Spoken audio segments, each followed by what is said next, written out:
안녕하십니까. 12월 3일 오후 김경국TV 시작하겠습니다. 이재명의 대장동 재판이 오늘로 재개됐습니다. 위정교사 무죄 판결 이후 8일 만에 김동연 판사를 다시 만났습니다. 오늘은 유동규 정인이 아프다는 이유로 불출석하면서 15분 만에 재판이 종료됐는데 이재명이 김동연에게 고맙다고 눈인사라도 하지 않았을까 싶습니다. 그런데 오늘 불과 15분간 진행된 재판에서 이재명 측의 증거인멸 가능성이 또 제기됐습니다. 검찰은 이재명 측 변호인의 지난 기일 유동규 정인에 대한 정인신문사항을 지적하면서 증거인멸 가능성을 언급했던 것입니다.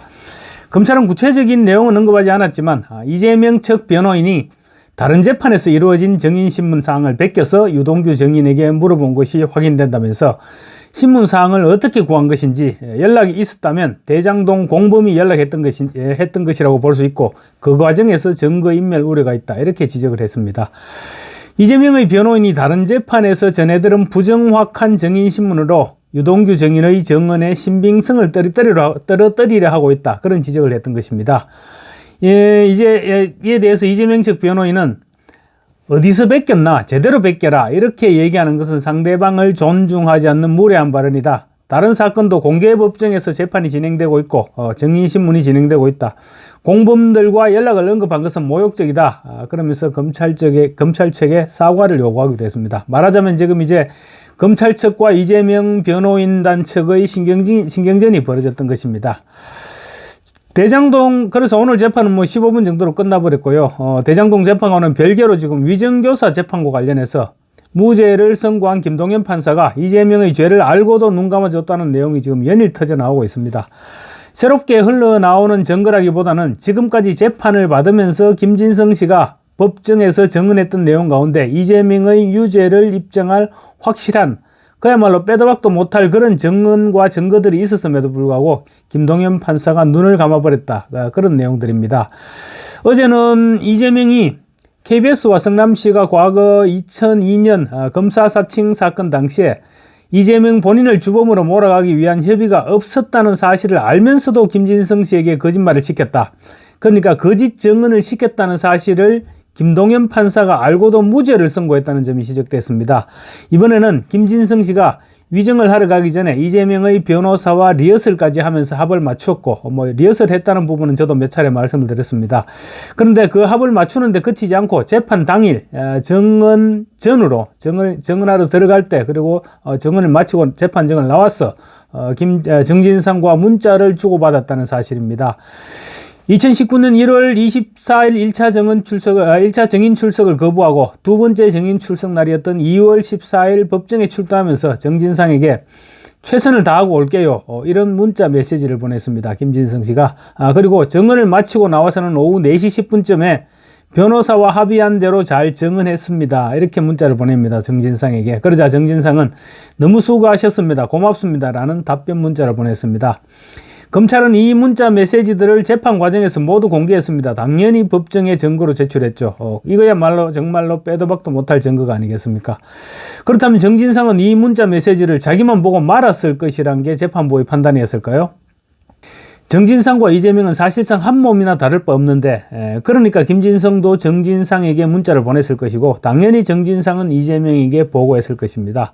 오늘 김진성이 재판에 나갔다가 이런 문자를 보냈습니다 라고 잽싸게 보고했겠죠. 물론 그날 이재명이 재판정에 출석을 했다라 하면 보고할 필요가 없었겠지만 어쨌든 변호사와 협의한 대로 이렇게 김진성 씨가 문자를 보냈는데, 그 변호사와 협의한 대로라는 말이 무엇을 의미하는 것일까요? 다 미리 짜고 쳤다는 얘기잖아요. 그러니까 김동연 판사가 그 의미를 몰라서 무죄를 선고하지 않았을 것이라는 것이죠. 그래서 처음부터 무죄로 결정해놓고 짜맞추기 판결문을 적다 보니까 불리한 내용들은 아예 판단을 내리지 않고 판결문에서 제외시켜버렸던 것입니다. 이처럼 재판이 복귀될수록 김동연의 이상한 재판이 계속 부각되고 있습니다. 그래서 뭔가 수상한 뒷거래를 했다, 그게 금품이건 아니면 다른 내용이건 분명히 뭔가가 있었다는 주장들이 잦아들지 않고 있는 것입니다. 충분히 상식적이어야 할 지위에 있는 사람이 상식에 맞지 않는 언행을 할 경우에는 뭔가 다른 의도를 의심하지 않을 수 없게 되는 것이죠. 이재명에게는 어쨌거나 그런 김동연이 구세주였을 것입니다. 이제 선거법과 위정교사 혐의에 대한 재판은 항소심으로 넘어갔으니까 김동연의 손은 떠났습니다. 그렇지만 이재명은 아직도 김동연이 절실하게 필요합니다. 지금 재판 중인 오늘 재판이 바로 그 재판이었는데 대장동과 백현동, 위례신도시 그리고 성남FC 불법 후원금 이 4가지 혐의를 병합해서 심리를 받고 있는데 김동연 판사가 이동을 하면 이재명은 굉장히 곤란해질 그런 상황이죠. 판사들의 부임 기간은 보통 2년입니다. 2년이 지나면 인사 이동을 하는데 김동연 판사는 지금 2년 차입니다. 그래서 내년 2월에는 이동을 하는 게 지금 순서이고 김동연 본인도 자기 입으로 떠날 것이다 이렇게 말해왔다고 합니다. 더 이상 이재명의 재판을 막고 싶겠습니까? 빨리 후임에게 넘겨주고 서울중앙지법 33부를 떠나고 싶을 것입니다.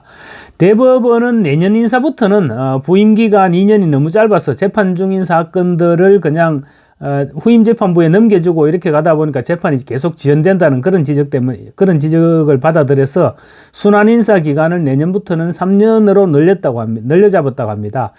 그러니까 내년 2월 달에 이제 인사가 하면 3년간 한 군데 있는다는 것이죠.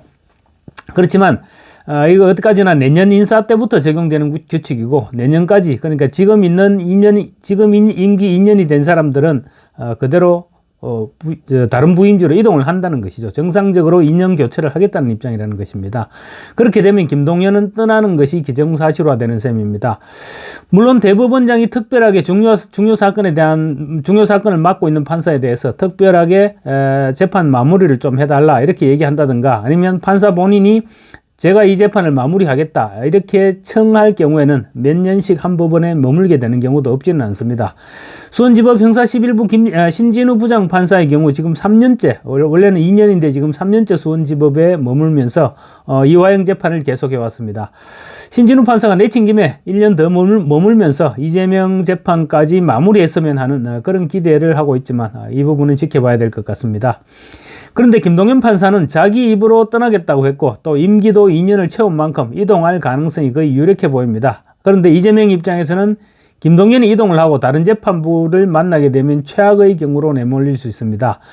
김동연 재판부가 대장동과 백현동, 위례신도시 그리고 성남FC 불법 후원금 사건까지 한꺼번에 틀어안고 있는 현재 상황이라면 이 재판은 아마 죽었다 깨어나도 대선 전에는 1심 선고조차 어려울 것입니다.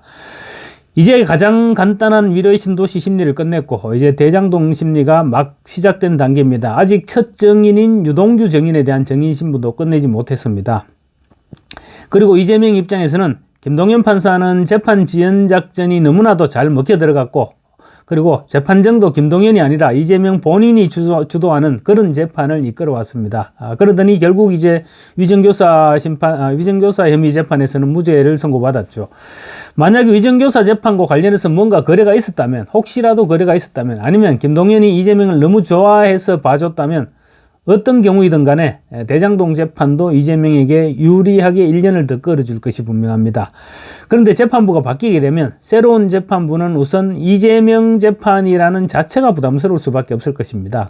그리고 앞으로 3년을 더 끈다고 해도 이 병합 심리는 1심조차 마치지 못할 가능성이 높은 그런 이 재판을 병합된 상태에서 계속 끌고 나가고 싶지는 않을 것입니다.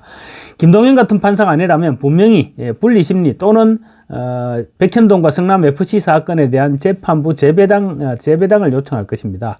이미 검찰청에서는 분리심리나 재배당 요구 방침을 밝힌 바가 있습니다. 분리심리가 되건 재배당이 되건 재판이 분리되면 백현동 재판 같은 경우는 순식간에 재판이 끝날 수 있습니다. 이미 이재명의 측근인 김인섭이 백현동 한국식품연구원 부지의 용도 4단계 종상향과 관련해서 로비 혐의로 대법원으로부터 징역 5년의 실형을 선고받았습니다. 로비를 한 사람이 김인섭이라면 로비를 받은 사람은 로비 대상은 당연히 이재명과 정진상이겠죠. 이미 사실상 유죄가 선고된 것이나 마찬가지입니다. 대법원의 판결 내용을 끌어와서 재판을 하면 되기 때문에 이재명 입장에서는 굉장히 불리해지게 되는 것이죠. 재판 시간이 대폭 단축되는 것은 물론이고 이재명은 백현동 사업과 관련해서는 지금 200억 원의 배임 혐의를 받고 있습니다. 200억 원의 배임 혐의에 대해서 사실상 판결이 났다 이렇게 봐도 무방할 정도인 것입니다. 그래서 혹시 만약 김동연과 연결고리가 있었고 그래서 위정교사 혐의에서 무죄를 선고받았다면 다시 김동연에게 대장동 1년 더 머물면서 대장동 재판을 계속 맡아달라고 매달리고 있을 가능성도 배제할 수 없을 것 같습니다. 사실 선거법과 위정교사 1심 선고를 앞둔 11월 초쯤에 법조계 출신 민주당 의원 전원이 서초동 법원가에 매달려서 재판부의 사돈의 8촌까지 연을 찾아서 로비를 하고 있다. 이런 찌라시들이 나돌기도 했는데 어쨌거나 이재명 입장에서는 지금 대장동 재판만큼은 김동연에게 매달려야 할 그런 처지인 것은 분명해 보입니다. 만약에 위정교사 혐의의 무죄 선고에 대한 반대 거부가 있었다면 그걸 빌미로 김동연에게 자청해서 재판을 중앙지법을 떠나지 말아달라 이렇게 지금 매달리고 있을지도 모릅니다. 그런 것을 떠나서 조희대 대법원장은 저런 역적 판사를 사법부의 얼굴에 똥칠을 하고 사법부의 신뢰를 바닥으로 추락시킨 저런 어이없는 판사를 서울중앙지법에 계속 남겨둬서는 안 될 것입니다. 어디 시골에 어디 민사재판부 이런 곳에 처박아 버려야 되지 않을까 싶습니다. 감사합니다.